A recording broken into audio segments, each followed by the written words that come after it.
Lawyers, did you ever win your case so much that the opposing lawyer was fired from his job? So both me and my opponent were baby lawyers when this happened. Let's call my opponent Jay.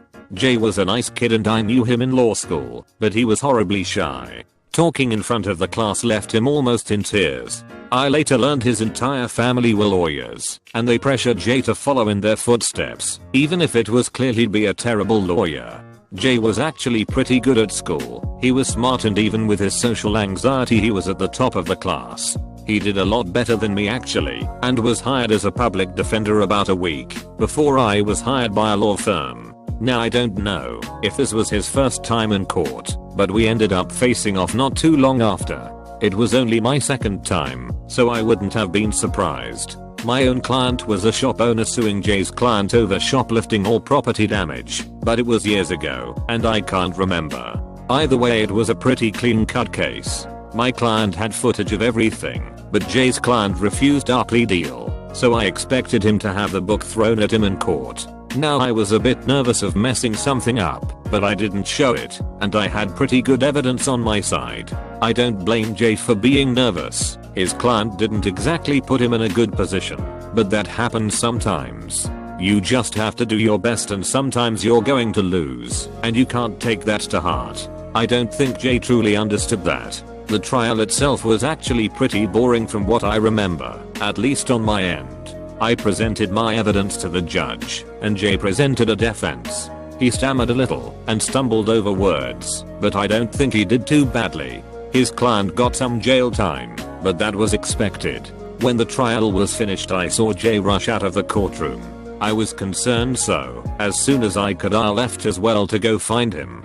He was in the entrance of the courtroom, crying his eyes out. I felt bad for Jay, so I offered to take him out to lunch. We went to Olive Garden, and I swear he cried for 30 minutes straight over the unlimited breadsticks. I told him straight that I didn't think being a lawyer was for him, and he took me advice. We talk occasionally still, and last time I checked he was a counselor, and he seems to be doing a lot better now.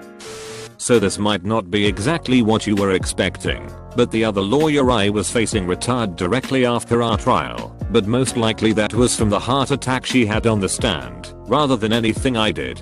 The woman was well known in my area as a skillful lawyer, and is probably older than the Queen or England. She was the most prominent lawyer in the small town I was in at the time, and she could be a nightmare if you happened to be the unlucky soul opposing her like I was. The cast itself was quite interesting. It was about a reporter exposing a corrupt cop and getting him fired. The cop wasn't happy about all the sudden negative publicity, so he hired me to sue the reporter for slander and trespassing. The former was baseless because the cop did what he was being accused of, but the latter had a bit more validity to it. Unfortunately for me, the reporter hired the best lawyer around, so I was pretty confident that I was screwed. Still, I was being paid, and I wasn't about to back out just because I knew I was going to lose. The cop was angry and didn't want to drop the lawsuit, so I continued. The other lawyer was very successful in absolutely tearing into my client and ruining all his credibility. She focused on the slander accusation, bringing up every piece of evidence the reporter had against the cop. I don't know if this was pre-planned, but it was a stroke of genius for both her and her client. It made everything public record and ensured both their names would be in the newspaper the next day. I was honestly impressed and had just accepted my loss when something started to go wrong.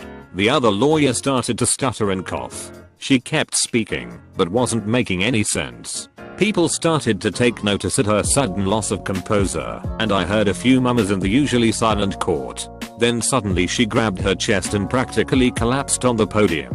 The courtroom bursted into chatter and I rushed over to help her. A quick recess was called while someone called an ambulance. She was taken away and the trial was postponed. It later came out that she had a heart attack and was retiring as soon as the case was over. I convinced my client to drop the case, so I didn't even technically win that one, but opposing counsel did retire, so I consider it appropriate. I'm never gonna forget this case, mainly because opposing counsel was a huge douche and deserved everything that happened. He was a lawyer who decided to represent himself, something you should never do. My client was also a lawyer, but he was smart enough to hire me to defend himself.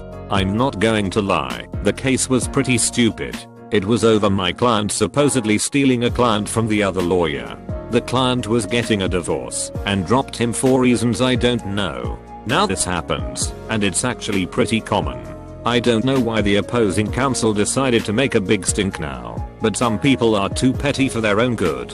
My client was willing to try and compromise with him before the trial, but he demanded a truly exorbitant settlement and refused to settle for anything less, so we went to trial. The judge was already in a bad mood from some of the previous cases before us, and was clearly unamused with us, but specifically opposing counsel. That was fine with me. Sometimes you need to deal with upset judges. Luckily for me, the judge's anger wasn't directed towards me or my client, but mainly the other lawyer who was putting on a terrible performance. Almost every question he asked I objected to. You would think a lawyer would know better, but evidently not. The judge eventually got fed up and snapped, "Can you ask a valid question next?" or something like that. Now the other lawyer was not happy about that. I don't remember exactly what he said, but it was something like, "Well, a real judge would just let me ask my damn questions." There was an audible gasp in the room before everyone fell silent. The look on the opposing counsel's face was priceless. He realized the second he spoke he messed up, but he couldn't take his words back. I'm sure if the judge wasn't already angry he would have just given him a verbal warning and dismissed the case in my favor, but no. The judge had the idiot arrested for contempt of court as well. I learned later from a friend who worked with him that he was fired from his law firm because of the entire thing. I don't know what he does now, but I doubt he's still a lawyer. At the time neither of us were lawyers. I eventually became a lawyer, but I doubt he got that far. To preface this, let me say quite a few weird people without anywhere else to go end up in law school for some reason.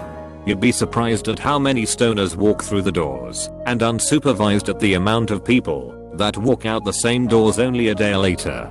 The person, let's call him Adam, wasn't a stoner, but he wasn't lawyer material either. He still acted like a bratty teacher who talked back to teachers all the time. Mostly he was harmless, but I was one of the many few who just wanted to punch the guy. He was that annoying. Somehow he managed not to flunk out by halfway through the semester, which is when the school got a real judge in for a forks court of sorts. We were given real evidence from real cases that were already settled, and it was a fascinating assignment. My job was to defend a woman accused of murdering her abusive husband.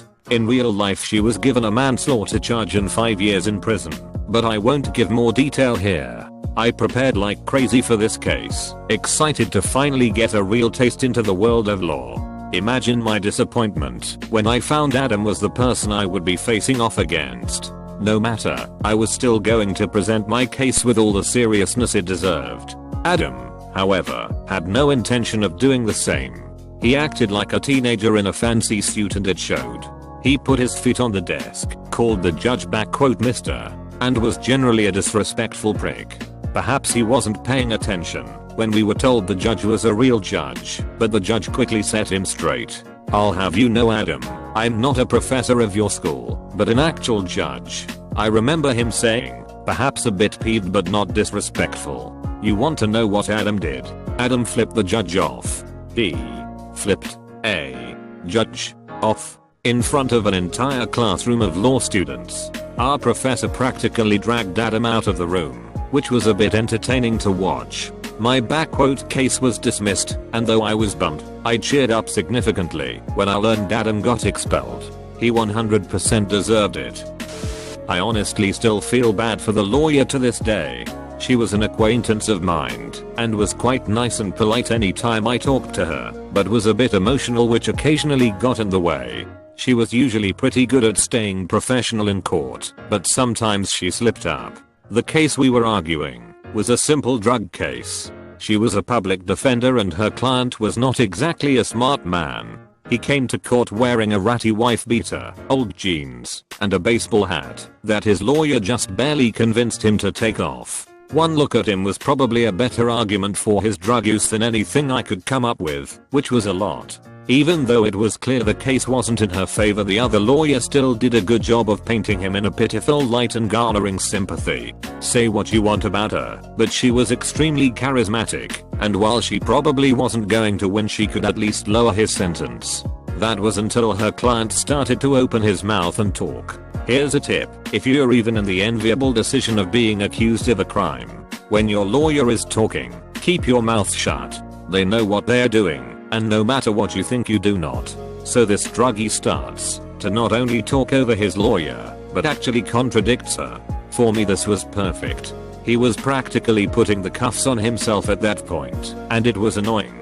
This was less great for his own lawyer, who was quickly becoming angrier and angrier. She started to scold him and everything quickly fell apart. They got into a full-on yelling match in the middle of the courtroom, right in front of the jury. Now I probably could have just kept my mouth shut, but everything was just too perfect. I started to egg the man on, encouraging him to keep going. The lawyer turned to me, absolutely furious. She started to yell at both of us, red-faced and screaming. The judge finally got started to yell and demand she stop before calling a quick recess. The judge asked to meet her in a separate room, where I assume they chewed her out. She came back out looking and acting very meek afterwards, quickly forcing her client to accept a plea deal before leaving the court. I learned later that she resigned almost immediately, probably to avoid being fired.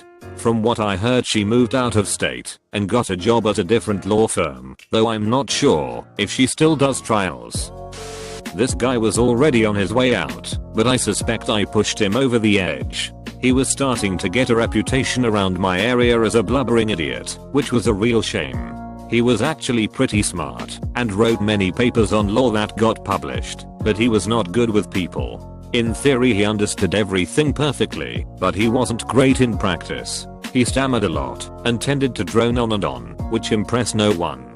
He also had a very weird fashion sense, which didn't help him either. I found myself facing him when I was still quite inexperienced. I'd been working as a lawyer for about a year at that point, and while I had a few wins under my belt, I was still inexperienced. Even when I heard of the opposing counsel's reputation, I still didn't feel much better about my odds. So for my case, I went all out. It was a simple land dispute, and the evidence was clearly in his favor, but somehow he kept messing it up. He was wearing an old-fashioned straw-style suit and his long hair was tied back in a ponytail. His arguments were even worse than his fashion sense. They were boring and flat. He kept stuttering and using the wrong words. The judge was clearly unimpressed, but he kept going. That was until someone let out a slight cough in the silent courtroom. Something in him must have just snapped. Suddenly he went silent, grabbed his folder, and walked out of the courtroom. Everyone was just too shocked to stop him, and by the time one of the officers ran out to find him, he was gone. No one knew what happened to him, including me, until about 5 years later, that is. I was going back to my old university to talk to some of my old teachers when I ran into him again. Apparently he became a university professor after his dramatic exit to law, a field that he was doing much better in than being a lawyer.